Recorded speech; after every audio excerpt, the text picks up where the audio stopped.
आदरणीय अभिभावकगण, good morning, Radhe Radhe. आज मैं इस वीडियो के माध्यम से अपने हॉस्टल जो है उसकी प्राथमिकता मैं बताने का प्रयास करूंगा। आप सभी को ज्ञात है कि मेराल में ही बहुत ही सुव्यवस्थित और सेफ्टी के साथ में कि गर्ल्स एंड बॉयज के लिए हॉस्टल की सुविधा किया गया है। जैसा कि आप सभी को ज्ञात है कि हमारा विद्यालय, हमारा आस्था परिवार गत 4 वर्षों 5 वर्षों से अभी 5 वर्ष होगा, तो 4 वर्षों से शिक्षा के क्षेत्र में बहुत ही अच्छा काम कर रही है। 5 वर्षों से अभी 5 वर्ष होगा, तो 4 वर्षों से शिक्षा के क्षेत्र में बहुत ही अच्छा काम कर रही है। तो जैसे मैं देखा कि बच्चों को, जैसे आज के क्या होते हैं कि जो पेरेंट्स होते हैं, जैसे कि बच्चा का जो पापा होते हैं वो क्या होते हैं ना कि जिस तो सब समझते हैं कि बाहर काम करने चले जाते हैं, किसी कारणवश नौकरी हो गई या फिर किसी कारणवश मान लीजिए बाहर की काम करने चले गए। हाँ, घर में माताएं होती हैं और उस विषय में क्या होता है कि माँ का बात कितना बच्चा लोग मानता है ये हम और आप सभी लोग जानते हैं। माँ को लोग जल्दी समझता भी नहीं है, उतनी बात को, माँ की बातों को ज़्यादा सीरियसली नहीं लेता है। उसी विषय में मेरे पास बहुत बार इंक्वायरी आते थे कि सर अगर ऐसा कुछ व्यवस्था है कि बच्चों को रख करके वहाँ पढ़ाने की सुविधा है तो आप करिए, हम लोग अपने बच्चों को वहाँ रखेंगे। तो उसी विषय में हमने बहुत ज़्यादा सोच विचार करने के बाद, क्योंकि देखिए किसी को बच्चा को रखना बहुत बड़ी रिस्क वाली गेम होती है, मतलब बहुत रिस्पॉन्सिबिलिटी होती है। तो उसके लिए आप क्या करोगे कि सबसे पहले तो सुरक्षा मांगता है। सबसे पहले कि आप बच्चों को ला रहे हैं तो सुरक्षा की, आपकी जो सुरक्षा रहेगी उसमें काफ़ी तनिक भी ढीला ढाली नहीं होनी चाहिए। तो इस चीज़ को देखते हुए हमने मेराल में ही बहुत ही अच्छा सुव्यवस्थित सेफ्टी के साथ, सिक्योरिटी के साथ हमने हॉस्टल की सुविधा की है, जिसमें अभी नामांकन और रजिस्ट्रेशन जो होता है वो जारी है। हम आपको बताते चले कि हॉस्टल है उसमें सिर्फ अभी 30 बच्चों का स्ट्रेंथ रखा गया है, ताकि मैं सुरक्षा के रूप में ये ऐसा किया हूँ कि हर जगह जहाँ जहाँ मुझे आवश्यकता है, कॉरिडोर में, आंगन में, सेकेंड फ्लोर में, ऑन द रूफ, छत पर, सामने, हर जगह सीसीटीवी कैमरा लगाया हुआ है। दूसरी बात है कि उसके लिए मैं एक सुरक्षा गार्ड भी वहाँ पे तैनात कर दिया हूँ, एक हॉस्टल इंचार्ज। और सबसे बड़ी बात कि मैं खुद हॉस्टल की ही बिल्डिंग में एक पर्सनल रूम में मैं खुद वहाँ बच्चों को देख रेख करने हैं तो मैं खुद रहने वाला हूँ वहाँ पे। तो कितना भी सुरक्षा के लिए अगर मान लीजिए हम गार्ड लगा देंगे, सीसीटीवी कैमरा लगा देंगे, फिर भी अगर किसी अन्य दूसरे व्यक्तियों को, बच्चों को लाया है तो मेरी जवाबदेही है।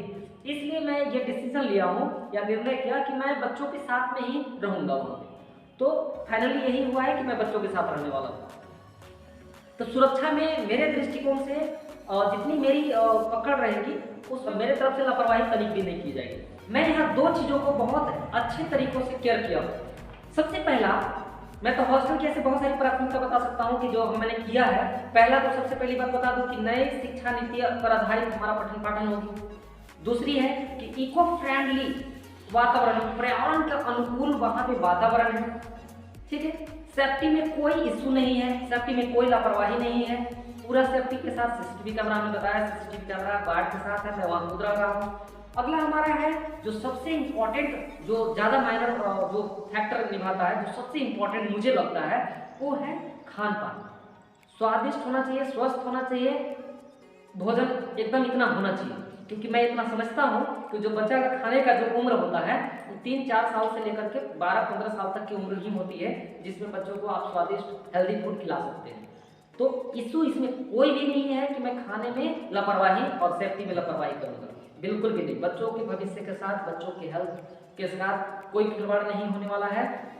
इस 2 चीज़ों के बारे में मेरा पूरी तरह से विशेष फोकस है कि मैं पहला कि सिक्योरिटी उसको दूँ पूरी सेफ्टी के साथ, और दूसरी उसको भोजन जो दूँ मैं हेल्दी फूड दूँ, ताकि उस बच्चा को कभी भी इन फ्यूचर कभी भी परेशानी नहीं हो, कुपोषण का शिकार ना हो। तो बड़े ही ध्यान पूर्वक इसको रखा गया है। ये मेरी तरफ से कोई कंप्रोमाइज़ नहीं है, तो कोई कंप्रोमाइज़ नहीं है। इसमें आप जांच कर सकते हैं, एक बार देख सकते हैं, स्कूल विजिट कर सकते हैं, ऑफिस विजिट कर सकते हैं, हमारे हॉस्टल में विजिट कर सकते हैं कि सचमुच ऐसी व्यवस्था है या नहीं। मैं आप लोग को आमंत्रित करता हूँ, तो आप जरूर एक बार आइए और विजिट करके हमारे हॉस्टल की जो भी व्यवस्था है उसको देखिए कि मैं जो बोल रहा हूँ सचमुच ऐसा है या नहीं। क्योंकि ये 2 चीज़ों में मैं कोई भी कंप्रोमाइज नहीं करूँ। पहला तो टर्म एंड कंडीशन ये है कि मैं विद्यार्थियों को 9 महीने तक किसी भी कीमत पे बच्चों को घर पे अलाउ छुट्टी नहीं की जाएगी। जैसे कि अभी रजिस्ट्रेशन जारी है, जिसमें कि 30 टोटल विद्यार्थी को रखना है, जिसमें कि 20 लड़के, मतलब 20 विद्यार्थी लड़के रहेंगे और 10 लड़कियां रहेंगी। बस 30 का ही स्ट्रेंथ हमने रखा है शुरुआत। इसको बहुत आगे चल करके बृहद स्तर पर बढ़ाया जाए। टर्म एंड कंडीशन ये है कि जनवरी से सितंबर तक, यानी जनवरी, फरवरी, मार्च, अप्रैल, मई, जून, जुलाई, अगस्त, सितंबर, ये 9 महीना पर, जब आप कल्पना करिए, आप सोचिए कि जब बच्चा 9 महीना बाद माँ के गर्भ से जन्म लेता है तो वो बच्चा एकदम जीरो होता है। उसके दिमाग में क्या खाना है, क्या बोलना है, किसके सब का, कौन पापा कौन मम्मी, कुछ भी आइडियाज नहीं होते हैं। वो बच्चा धीरे धीरे वहाँ का परिवेश, वहाँ की वातावरण, वहाँ की अड़ोस पड़ोस की वातावरण से सीखता है। मैंने भी कुछ ऐसा ही किया है कि मैं अलाउ किया हूँ। सबसे पहले बता दूं कि 6 साल के बच्चा, 6 साल की उम्र के बच्चे से लेकर के 15 साल की उम्र तक के बच्चे हॉस्टल में रहेंगे। तो मैं ये देख रहा हूँ कि 9 महीने के अंदर उस बच्चे को किसी भी प्रकार से दशहरा, ईद, बकरीद, छुट्टी, ये सारी चीज, दशहरा वगैरह सब कैंसिल रहे। मैं उस बच्चे को, 6 साल के बच्चे को, 7 साल के बच्चे को 9 महीने के अंतर्गत बहुत सारी चीज़ों का ज्ञान देने वाला हूँ। जैसे वो जो क्लास में है उस क्लास वाइज तो उसकी सब्जेक्ट की नॉलेज होगी, प्रथम। दूसरी कि उसकी जितनी भी हमारी आज हमारी भारतीय संस्कृति को देख रहे हैं कि लोग भूलते जा रहे हैं, जैसे रामायण, श्रीमद् भगवत गीता, चाहे फिर पुरानी ले लीजिए, ये सारे धार्मिक पुस्तकों को पढ़ना चाहिए लोगों को। तो मैं इस दृष्टिकोण से बच्चों को सांस्कृतिक नॉलेज भरूंगा, आध्यात्मिक नॉलेज कर पा रहा हूँ कि नहीं। दूसरी ये हो गई। तीसरी कि उसमें कंप्यूटर की जितनी आज डिजिटल दुनिया है, डिजिटल दुनिया में उसे कंप्यूटर की नॉलेज बहुत जरूरी है। और ऐसे हमने एक कंप्यूटर का पूरा लैब रूम बना दिया, उसमें 14 सिस्टम लगा दिए हैं ऐसे पूरा करके, और उस पर मैं बच्चों को एकदम कंप्यूटराइज करने वाला हूँ कि उसको कंप्यूटर की नॉलेज पूरी होनी चाहिए। ठीक है, तीसरी हुई। चौथा कि उसमें कला, जो एक्स्ट्रा टैलेंट है, मल्टी टैलेंट होना चाहिए। जैसे कि अभी हमारे स्कूल के बच्चों को भी देखते होंगे कि उसके साथ साथ पढ़ाई के साथ साथ बोलने में काफ़ी एक्सपर्ट है, गाने में अच्छा होता है, डांस में अच्छा होता है, बहुत सारी चीज़ों में एक्सपर्ट है मेरा बच्चा। तो मैं ये देख रहा हूँ कि क्या एक्स्ट्रा कैरिकुलम उसके अंदर फिट किया जा सकता है क्या, जैसे कि डांसिंग, सिंगिंग, और भाषण देने की, स्पीच देने की, किसी जगह बोलने की कला, ये सारी चीज़ों का मैं इसमें एक तरह से प्रैक्टिकल करने वाला हूँ, एक्सपेरिमेंट करने वाला हूँ कि क्या मैं बच्चों को ये सारी चीज़ दे पा रहा हूँ 9 महीना के अंतर्गत। अच्छा, अगला हमारा जो है बहुत अहम है कि भारत के संविधान के लोग जानते नहीं, बस ऐसे ही कुछ पढ़े नहीं होते हैं। आज के भी युवा है कि संविधान को जानते नहीं है, बस बताए रहते हैं कि मेरी संविधान को के अनुसार कोई काम नहीं, ऐसा नहीं है। तो इसमें मेरा मस्ट है कि बच्चों को अभी से जो 6, 7 साल, 8 साल की उम्र रहेंगे, मैं अलग से, क्योंकि मैं वहाँ खुद रहने वाला हूँ, तो मान लीजिए जो बच्चों को पढ़ाई हुआ उसके साथ साथ शाम में अगर एक नियम बना दी जाए कि सिर्फ 30 मिनट लोग संविधान के बारे में, मौलिक अधिकार के बारे में, अनुच्छेद के बारे में चर्चा करेंगे, बच्चों को हम ज्ञान देंगे। ठीक है, उसी तरह से मान लीजिए सप्ताह में 7 दिन में से 3 दिन आपका श्रीमद् भगवत गीता, रामायण के बारे में हमने बताया, और भी धार्मिक ग्रंथ बुक्स होंगे उनके बारे में मैं बताऊंगा। इसके बाद 3 दिन मेरा जो रहेगा संविधान, भारतीय संविधान पर रहेगा, और एक दिन जो बचेगा उस दिन हमको लोग मल्टी वर्क, कुछ टैलेंट वैसा डांस, सिंगिंग वगैरह का सारा चीज कराने का व्यवस्था हम नहीं करेंगे। दूसरी कि हम सिक्योरिटी में कोई कंप्रोमाइज नहीं कर रहे हैं, कोई इशू नहीं रहेगी, कोई ढीलापन नहीं रहेगी, किसी प्रकार से कोई ऐसी व्यवस्था नहीं करे जाएगी जिससे कि आगे चल करके उसमें कोई तकलीफ हो जाए। तो मेरी तरफ से काफ़ी इस बातों का ध्यान रखा गया है।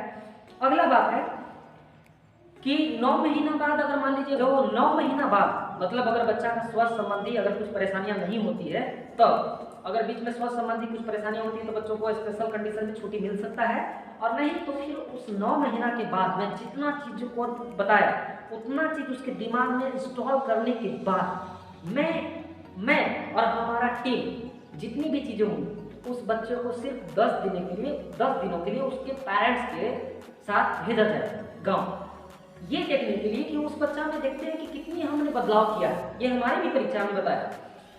तो मैं ये देखूंगा कि वो बच्चा का 10 दिन में अड़ोस पड़ोस, अपने माता पिता, अपने भाई बहन, अपने अड़ोस पड़ोस की, अपने जो भी चीज़ें हैं उसके साथ उसका व्यवहार कैसा है, वो कैसा व्यवहार कर रहा है, उसके साथ कैसा रह रहा है, उसके साथ कैसी बोलचाल कर रही है, उसके बिहेव में कुछ परिवर्तन आया कि नहीं आया। मैं ये देखने के लिए अपनी टीम भी लगाऊंगा, और मैं खुद वहाँ पे जाकर देखूंगा, और गार्जियन से भी, जो अभिभावक होंगे उनसे भी मैं पूछा करूंगा कि क्या उस बच्चा में कुछ नया तरीका बदलाव आया या नहीं, या फिर ऐसे कुछ, मैं उनसे, वो भी अपना रिपोर्ट मुझे देंगे।